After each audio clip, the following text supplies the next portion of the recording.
Innovation को बढ़ावा देने के लिए नया प्रोग्राम लॉन्च किया जा रहा है। इन प्रयासों से अर्थव्यवस्था को काफी मजबूती मिलेगी, साथ ही रोजगार के नए अवसर भी पैदा होंगे। आज इस सेक्टर का मार्केट साइज 4 लाख करोड़ का है।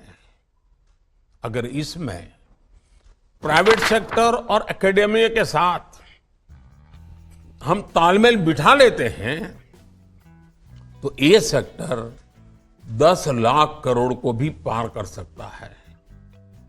मेरा सुझाव है कि फार्मा इंडस्ट्री इस क्षेत्र में इंपॉर्टेंट प्रायोरिटी एरिया की पहचान कर उसमें निवेश करें। रिसर्च को बढ़ावा देने के लिए सरकार ने कई अन्य कदम भी उठाए हैं। सरकार ने आईसीएमआर की कई लैब्स को युवाओं और रिसर्च इंडस्ट्री के लिए खोलने का भी निर्णय ले लिया है। हमें देखना होगा कि और कौन से इसी तरह के इंफ्रास्ट्रक्चर है जिसे ओपन किया जा सकता है। दे सकते हैं आईएमसी की लेडीज विंग की हर सदस्य को बिजनेस की बारीकियों के बारे में गहरी समझ है। वो उठते बैठते पैसे, बिजनेस, व्यापार, इस सब चर्चा करना उनके स्वभाव में है। अपना बिजनेस शुरू करने में किस किस प्रकार की दिक्कतें आती हैं वो उनको भली भांति पता है। उन दिक्कतों से सामना करते हुए कैसे आगे निकला जाए उसका अपना अनुभव है। और वे जो नए लोग हैं उनका हाथ पकड़ करके उनको इस दिशा में काम करने के लिए प्रेरित कर सकते हैं। और इसलिए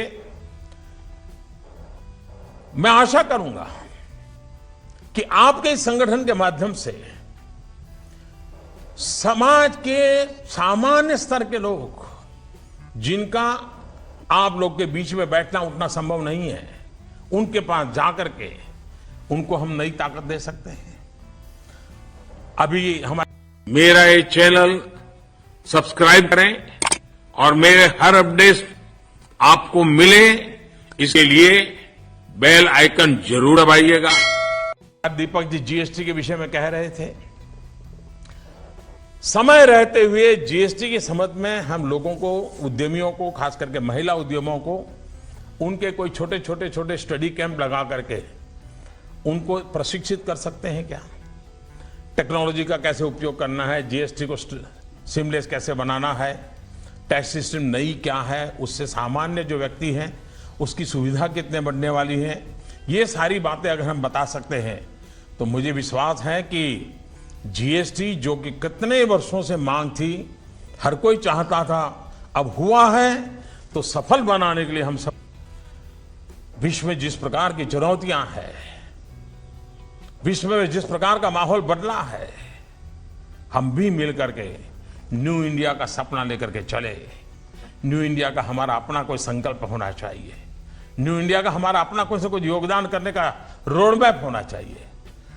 मैंने कुछ सुझाव आज आपके सामने रखे हैं। हो सकता है इससे भी बेहतर ऑप्शन आपके पास होंगे। मेरी आपसे अपील है कि आप जो भी लक्ष्य तय करें उसमें पूरी ताकत के साथ जुट जाएं। न्यू इंडिया देश के 125 करोड़ लोगों का सपना हो। इस सपने को पूरा करने के लिए 125 करोड़ भारतीयों को मिलकर रास्ते निकालने होंगे, मिलकर काम करना होगा। और इन्हीं शब्दों के साथ मैं अपनी बात में खत्म करता हूं। आईएमसी युवाओं का देश कहे जाने वाले भारत में हर वर्ष 30 लाख से ज्यादा युवा ग्रेजुएट या पोस्ट ग्रेजुएट की पढ़ाई पूरी करते हैं और ऐसे हर 3 युवा ग्रेजुएट्स में से एक बेरोजगार रह जाता है, यानी 1/3 लोग बेरोजगार रह जाते हैं। देश की आबादी के लगभग 11% यानी करीब 12 करोड़ लोगों को नौकरियों की तलाश है। सबसे चिंता की बात यह है कि इनमें पढ़े लिखे युवाओं की तादाद ही सबसे ज्यादा है। बेरोजगारों में 25% युवा 20 से 24 वर्ष की उम्र के हैं, जबकि 25 से 29 वर्ष की उम्र वाले युवाओं की संख्या 17% है। बेरोजगारों में 10वीं या 12वीं कक्षा तक पढ़ने वाले युवाओं की संख्या 15% यानी लगभग 2 करोड़ 70 लाख है। यहां तक कि तकनीकी शिक्षा हासिल करने वाले देश के 16% युवा भी बेरोजगारों की लिस्ट में शामिल हैं। इसके अलावा हमारे पास सन 2013 और 14 की मिनिस्ट्री ऑफ लेबर की एक रिपोर्ट है जो ये कहती है कि हमारे देश में 18 से 29 वर्ष की उम्र के ग्रेजुएट्स और उससे ज्यादा पढ़े लिखे युवाओं में बेरोजगारों की संख्या 28% है। इन आंकड़ों से साफ है कि हमारे देश में युवाओं की संख्या तो तेजी से बढ़ रही है, लेकिन हम युवाओं की शक्ति का सही इस्तेमाल नहीं कर पा रहे हैं। ये एक दुखद विडंबना है कि हमारे देश में हर वर्ष पढ़ाई पूरी करने वाले 30 लाख युवाओं में से 10 लाख बेरोजगार रह जाते हैं। इन युवा बेरोजगारों के पास छोटी मोटी नौकरी करने का ही विकल्प बचता है, इसके अलावा कोई रास्ता नहीं होता और इनमें से ही एक विकल्प है सरकारी दफ्तर में चपरासी बन जाना। हमारे पास देश के 3 राज्यों महाराष्ट्र, गुजरात और मध्य प्रदेश से देश को चिंता में डालने वाली तस्वीरें आई हैं। इन तीनों ही राज्यों में 4वीं और 10वीं पास की योग्यता वाली नौकरी के लिए इंजीनियर्स और पीएचडी होल्डर्स अप्लाई कर रहे हैं।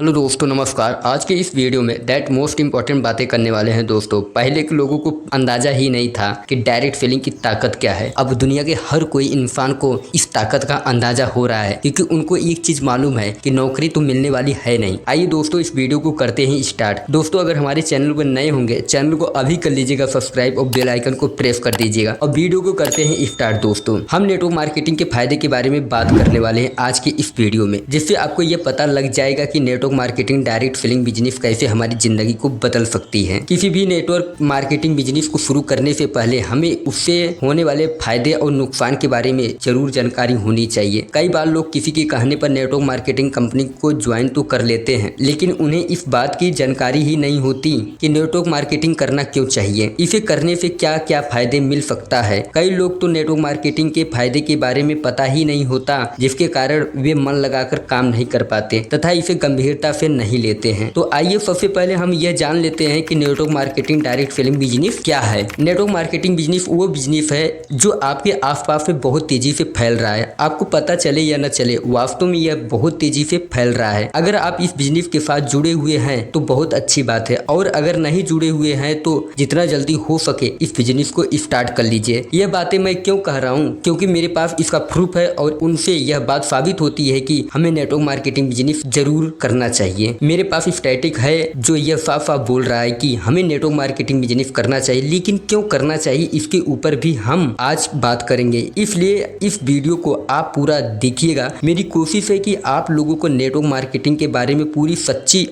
सच्ची जानकारी दी जाए, इसलिए ध्यान से वीडियो को देखिएगा। दोस्तों, इस नेटवर्क मार्केटिंग के बारे में आज तक आप जो भी जानते हैं या सुने हैं या जो भी आपका एक्सपीरियंस है, इस वीडियो को देखते समय उस इंफॉर्मेशन को, उस नॉलेज को एक तरफ साइड में रखकर इस वीडियो को देखिएगा कि क्या पॉसिबिलिटी है नेटवर्क मार्केटिंग। यह वीडियो सबसे अलग है, जिसमें मैं बात करूंगा कि मैं नेटवर्क मार्केटिंग क्यों करूं। मैं तो जॉब करता हूं, मैं तो बिजनेस करता हूं, मैं तो हाउस वाइफ हूं, मेरे पास तो टाइम नहीं है, मैं नेटवर्क मार्केटिंग कैसे करूं। तो यह बहुत कुछ ऐसे क्वेश्चंस है जिसके जवाब मैं आज की इस वीडियो में देने वाला भी हूँ। तो आइए जानते हैं व्हाई नेटवर्क मार्केटिंग मैं क्यों करूँ। नेटवर्क मार्केटिंग लेकर मेरे और आपके नजरिया अलग अलग हो सकते हैं। आपके नजरिया अलग हो सकते हैं या जितने भी लोग इस वीडियो को देख रहे हैं सभी लोगों का नजरिया अलग अलग हो सकता है। नेटवर्क मार्केटिंग को लेकर लोग, नेटवर्क मार्केटिंग के बिजनेस से जुड़े हुए लोग तो पॉजिटिव ही बोलेंगे, यानी जो नेटवर्क मार्केटिंग बिजनेस में जुड़ा हुआ है वो तो पॉजिटिव ही बोलेंगे। लेकिन मार्केट में बहुत सारे ऐसे लोग हैं जो के बारे में, नेटवर्क मार्केटिंग के बारे में नेगेटिव भी बोलते हैं। तो अगर आपको थोड़ा सा भी इंटरेस्ट है या जानना चाहते हैं तो हमें सबसे पहले ये देखना चाहिए कि दुनिया के जो टॉप मोस्ट सफल व्यक्ति हैं उन लोगों का क्या कहना है नेटवर्क मार्केटिंग बिजनेस के बारे में। तो आज मैं उन सक्सेस लोगों की जिन्होंने इतिहास लिखा है उनका कोटेशन लेकर आया हूं कि उनका क्या कहना है नेटवर्क मार्केटिंग के बारे में, नेटवर्क मार्केटिंग बिजनेस के बारे में सक्सेसफुल लोगों का विचार क्या है। आइए जान लेते हैं दोस्तों।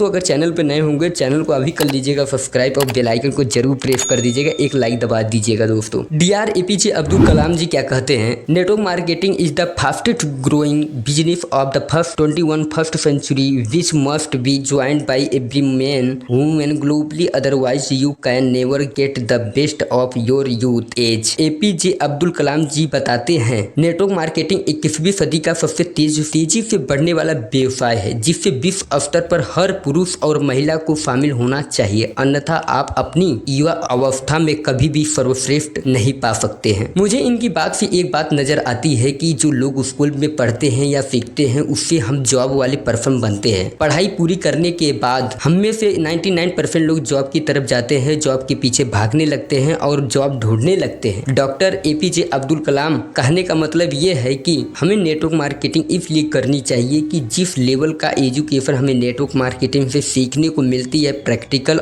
और थियोरिकल, वो हमें स्कूलों में नहीं मिलती। इसलिए हर किसी को लाइफ में एक बार नेटवर्क मार्केटिंग जरूर करनी चाहिए। रॉबर्ट टी कियोसाकी जी क्या कहते हैं, richest people in the world build network every else to the trend to look for work. दुनिया के सबसे अमीर लोग नेटवर्क बनाते हैं, बाकी सबको काम देखने के लिए प्रशिक्षित किया जाता है, उनको ट्रेनिंग दी जाती है। जैसा कि मैं पहले भी बता चुका हूं कि जो हमारी स्कूल में पढ़ाई होती है वह सिर्फ जॉब के लिए होती है, लेकिन जो धनी व्यक्ति हैं वह क्या करते हैं, वह सिर्फ नेटवर्क बनाते हैं। थर्ड नंबर है mister Bill Gates ji. If you would given a chance to start all over again I would choose to network marketing. अगर मुझे फिर से सब कुछ दोबारा शुरू करने का मौका दिया जाता है तो मैं नेटवर्क मार्केटिंग को ही चुनूंगा, क्योंकि बिल गेट्स को पता है कि नेटवर्क मार्केटिंग की पावर क्या है। इसे और गहराई से समझने के लिए एक उदाहरण देता हूँ। मुकेश अंबानी को आप सभी जानते हैं, उन्होंने क्या किया है। उन्होंने एक नेटवर्क बनाया है जिसे हम जियो के नाम से भी जानते हैं। उन्होंने मोबाइल नेटवर्क बिछाया है। उनके पास आज की तारीख में 30 मिलियन भारतीय उनके नेटवर्क से जुड़े हुए हैं। लोग जियो का कनेक्शन यूज कर रहे हैं। अगर आज की